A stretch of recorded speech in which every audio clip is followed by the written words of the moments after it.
If you don't buy from me, I'm never going to work with you again. You don't qualify to work with me. If you're still doing hard, pushy sales like Andy Elliott or Grant Cardone, you are simply a clown. That stuff doesn't work anymore. And sophisticated buyers don't work under being pressured. And if you keep doing it, you are going to ruin your reputation and your business. Trust me, I've been there because I used to do it. I'm going to show you some simple strategies to increase your average order value, reduce your chargebacks, and help you hit record months of revenue and profit in your business. Let's get into it. Oh, wait.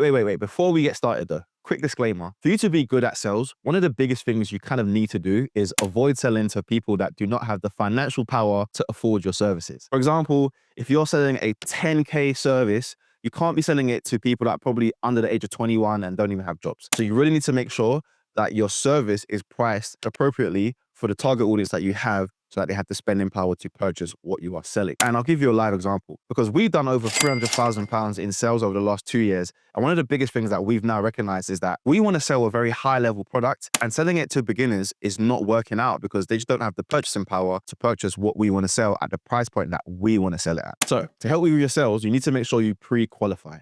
Make sure when someone applies to work with you, they apply to book in a strategy session with you, you literally ask them, do you have funds to invest? If what we have is a solution for you, would you be willing to invest? You need to find some type of financial qualifier before moving forward. That's really, really important. You don't want your calendar to be packed out with calls, but all the potential leads are crap. That is so annoying. Avoid it.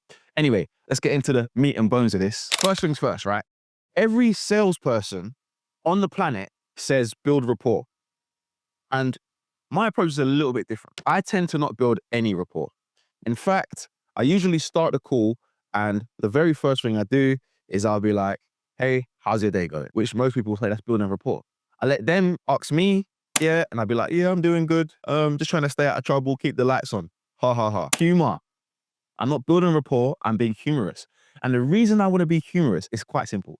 Humor kills tension. So if you got tension, which most people, when they're getting onto sales calls, they know they're going to buy something or they might have to buy something. You want to minimize the tension straight away. So a little bit of humor kills the tensious vibes. So my rapport technically lasts about 30 seconds, all right? And then we're done.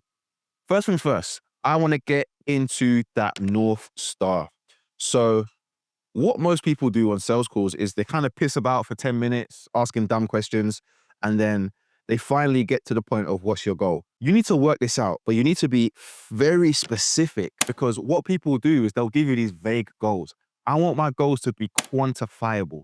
So the very first thing I do is I ask in detail. Like, I'll give you an example of like what we get in our industry where we help business owners scale their business. It might just be like, look, so tell me, if you was to dial in your processes over the next 6 months, specifically, what would be the ideal scenario for you and your business? And I really want you to get specific. Tell me your numbers, how big you want your team to be, what you want the monthly revenue to be, because that's really going to help me put together the right game plan for you. You see how specific that question is? If I don't get an answer that hits that criteria, I can dig them to give me a better answer. That's really what I want. I listen to a lot of sales calls and people don't ask the right questions and you don't get that North Star. And if you don't have a North Star, this conversation is going nowhere. It's literally heading to a dead end.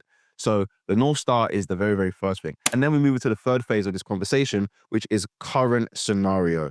So for me, I like to find out, what are you doing right now?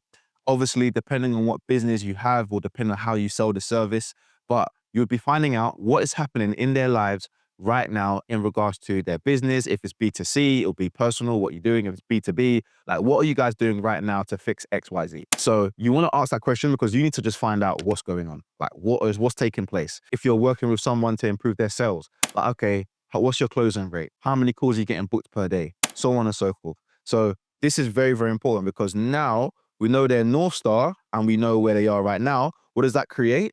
It creates a gap. Our service is going to plug this gap. But if we don't have this and we don't have this, we can't do this. So when you're doing sales, always remember that, create the gap. And to further expand on this gap, you want to ask them, like, how long have you been doing it this way? How long have you been trying to fix this? How long have you been doing X, Y, Z? Very, very important. Which then leads me to the next part, which is struggles. So I like to make sure that my sales calls are very formulaic, but conversational. So when I'm having a conversation with someone and I ask them, okay, what are you doing right now? Okay, how many calls are you booking? Really? That doesn't sound like a lot of calls. Be honest with me. What is kind of limiting you right now? Why aren't you able to book more calls? So that's a way of me asking you, like, what's your struggles without directly asking you what's your struggles. So you need to find out what the struggles are, because then from there, I can ask another question of like, okay, so like, how long have you been struggling with that? Now I've widened the gap even more. I've got a timeline on how long they've been trying. I personally want to identify 2 or 3 different struggles someone has. Because once I have that, I'm going to have ammunition to get the close at the end. My next question is around investment. So this doesn't matter whether it's B2B or B2C, but I essentially want to ask, have you paid for help in the past? I love to do this, especially when I help coaches, because coaches can literally ask, okay, like, have you had a coach for this in the past? If so, how did it go? Why didn't it work? Was there other people in the program that got results? Or you can even say to them, okay, so you had a coach before. What was it about the program that didn't work for you? Now you've got the ammunition on how you can actually fix their problem and give a better service than the last guy or the last girl. So knowing about their previous investments is very, very powerful. Another bit of ammunition it gives you is spending power. Because what happens is if someone says, yeah, I had a coach before, I'd be like, okay, great. So like, how much did you pay for that coach, if you don't mind me asking? Oh, it was only £200. All right, now you know that, hey, my service is £500. They've paid £200 before. So then you can ask them, okay, so it's not that expensive then. I'll be honest, our program's a little bit more expensive than that. Are you open to making a bigger investment if you knew you was going to get a result? Boom. Because now you can ask a very valid question when you know exactly what they've invested before. So that's a very, very important factor. But some people will say they haven't invested. So again, you ask why? Okay, so you've never invested in getting help before. Why is that? Like, what's kind of held you back? Is it like finances? Like, what's stopped you from getting help to fix this issue? Now they can tell you, it could be finances. They might be broke. Save yourself the hassle. You can end the call there and then. It might just be they were scared. These questions help you move forward in your sales process. And you don't need a specific script, but you do need to know how to do this. So you might be wondering, how come I haven't asked them like why their goal is important? I saved that after everything I just showed you. I only say it at this point. And the reason is, when you ask someone their why too early, it's too much emotion, because you want to start to dig into the emotion of the person. And if you do it too early, you haven't really built that connection. Remember, we spoke about rapport. I keep the rapport short, but I build rapport in the process of having a conversation.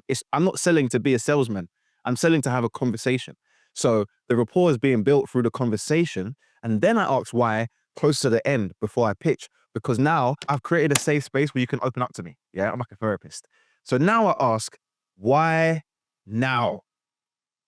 Because I want some urgency. So why now? Or why is this important for you? Why do you need to take action on this? What's it going to do for you if you achieve X, Y, Z? What happens if you don't achieve X, Y, Z? So now you really start to dig into the why.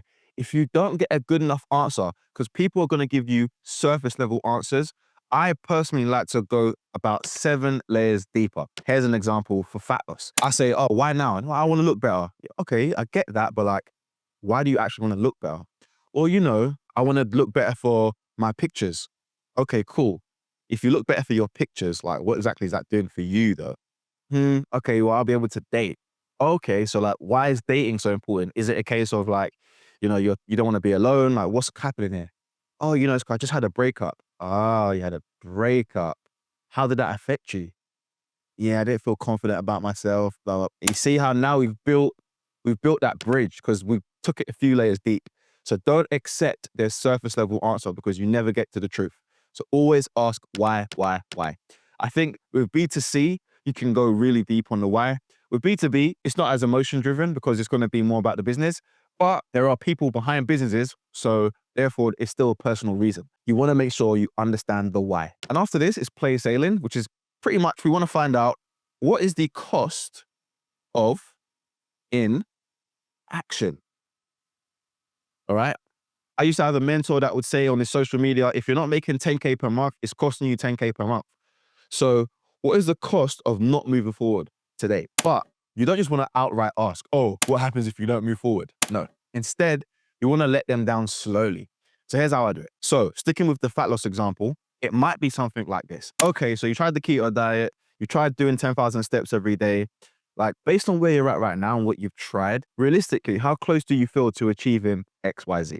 So what I'm doing is I'm getting them to tell me they don't feel close. Then I'll be like, okay, I appreciate your honesty. Like, why not? As in, like, why don't you feel close? And then I will ask, okay, I get that. So what happens if nothing changes? So I don't just go straight in with, oh, what if nothing changes? No, I build a bridge and then I get them there. Because sometimes you'll say, what if nothing changes? And someone's like, oh no, I'm definitely going to do it. I'll do it. Because some people are delusional and they have like very high ambitions, even though they're doing all the wrong things. So when you ask it this way, it's a softer come down. And then you can ask that question of what if nothing changes? Now, one thing that we tend to get wrong when we're doing sales is all we're doing is asking questions. Along the process, you need to make sure you're confirming things. So when you explain something, oh, does that make sense, Andy? Okay. So just so I'm aware, you're saying that you've got an issue with generating leads. Is that correct? So you always want to confirm things along the way, but you never make them feel good. So don't appease them. Don't be like, oh, sorry to hear that, or da-da-da-da-da. No, make them feel shit. Not in a bad way, but just make them acknowledge that what they've been doing is wrong. Don't try and soften the blow or make them feel good. Just be like, yeah, okay, that's not that good. Yeah. Like, trust me, it's psychology. Now, before you pitch, make sure you sum everything up. Sum it up clearly. So what I like to do is I'll be like, okay, cool. Just so I'm clear, Andy, we've got an issue with your content marketing and your personal brand. You don't have any systems to run the business. You've kind of just been doing sales like face-to-face, handing out flyers locally, but you feel like that's limiting you. I want to make sure I can help you and I want to make sure I can show you the right thing. So I want to make sure I understand everything about what you said. Is that correct? Okay, cool. So look, I'm going to be honest with you. I can help you. I definitely think I can help you. We've helped a few people like you, just like my client, James and Tony. They were in a similar spot to you. So if you're open to it, I'd love to share our 7-step process that could help you get there. Is that cool? The reason I asked that question is I want them to give me permission to pitch my program or my offer. I don't want to force it upon them because I'm not here to force you to buy. You either buy or you don't. It's up to you. But at least I've offered it. Now, I'm not going to go over how to pitch your program because that's going to be a whole nother training. Or if you want specifics on that, I'll leave my sales script in the description for you to download. And I've also got a whole 40-minute training I did on pitching your program in the description as well. So the main thing with your pitch is you want to just focus on the benefits and not the features. Don't focus on all the features of your offer. Focus on how it's going to benefit the person. Keep it short and sweet. 5 to 10 minutes. That's it. Now, there are 2 train of thoughts. Some people say you can say your price before the pitch. And the reason you do that is because everything that you show them in the pitch increases the value and in their brain, it's just matching the value to what you said to the price. Whereas if you leave your price all the way to the end, we all know that that's all they're thinking about. What's the price of this thing? I've got a different opinion. I like to say the price at the start of the call. And that's what I started testing, saying the price straight away. Yeah, this program is $6,000. So I don't want to waste time going through the whole sales process. Is that something you can even afford right now? Just say it. Now, you can mess about with things. I personally don't like to go by the belief that there's one way of doing things. I've tried pitching at the end. I've tried pitching at the start. I've put the price at the end. I've put the price at the start. I've put the price right before I pitch. It really does depend on your style.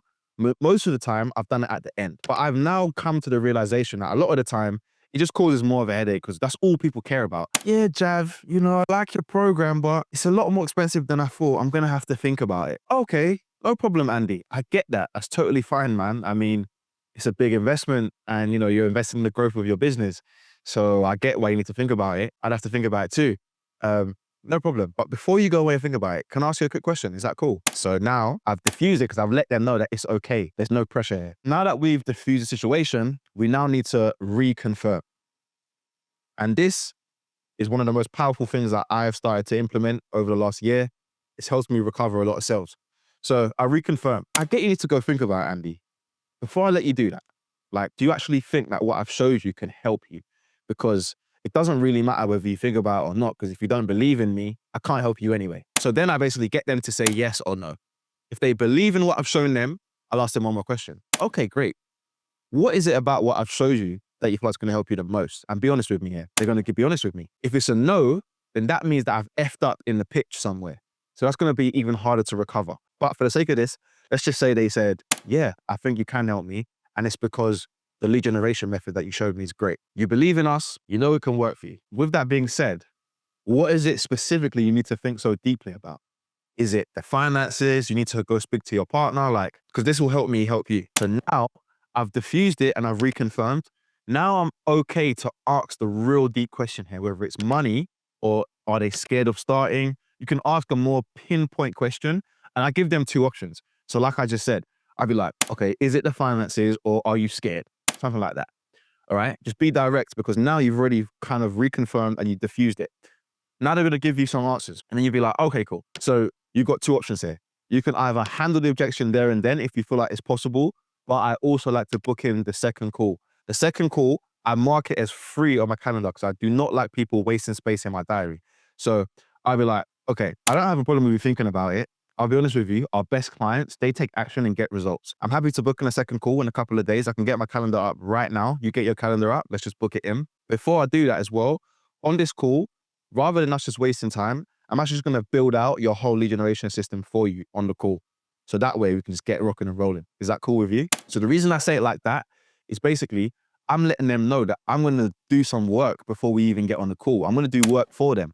So I'm actually giving them a little bit of an opportunity to get started. I'm giving them a head start and they've got something to look forward to. Because how many times are you booking that part 2 call and they don't show up? You want to book the part 2, but you want to give them something. I just make it, I call it a value part 2, I guess. Value part 2. But to be honest, I open up my sales calls in a way in which, because I've reconfirmed and I've asked that deep question, specifically, what is it you need to think about? I can usually handle that objection there and then without battering them over the head. If all else fails and I book in the part 2, I don't just say, oh, let's book in the part 2. I make the part 2 based on value. So I'll be like, okay, what I can do is I can go inside your ads account and set it all up for you on this part 2 call so that you know exactly what you need to do with or without us. So I'm going to get them on the call because I'm giving them a promise. So it's a value part 2 and this works like a charm. Now, in terms of handling, whether it's fear or logistics, the way that you would work that out is this. Let's say I ask them specifically, what does it need to think about? And they say it was finances. So I'll be like, okay, cool. So is it a case of you literally don't have $6,000 to like invest in your business, or you don't want to invest $6,000 in your business? Because that's two different things, right? Then they're going to tell me what it is. They either don't have it or they do have it. If they say they do have it, but they don't want to spend it, then I can now break that down even further, because that might be based on fear. Or maybe they've got some payments due at the end of the month, so they can't invest all the way in. So I'll be like, okay, cool. So you got $6,000, but you got a couple of things coming out this month. So if we were to kind of break this down, would that make it more manageable for you? Because I want to make sure I can help you out and get started. See, I'm offering alternatives. I'm not being a pushy asshole, but I'm also being fair. This is kind of all you need. This is literally all you need. I do it like this and I make sales and I don't feel like a pushy asshole doing it. I end up creating more genuine connection with the people that I work with. And what happens is I get less chargebacks because people don't feel like I'm battering them to make the sale. Now, obviously, some people, you have to push them a little bit, but I'm not doing this whole Andy Elliott, Grant Cardone, choke you to death to buy from me kind of thing.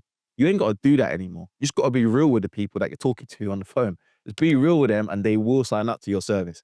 So when you use these kind of frameworks, you get more sales, you make more money, and you build a fun business, not just a business that, you know, makes you want to pull your hair out. Anyway, if you want my full sales script, I've left it in the description, and I have a full 45-minute webinar where I broke down sales from top to bottom. Just watch this video right here. Peace.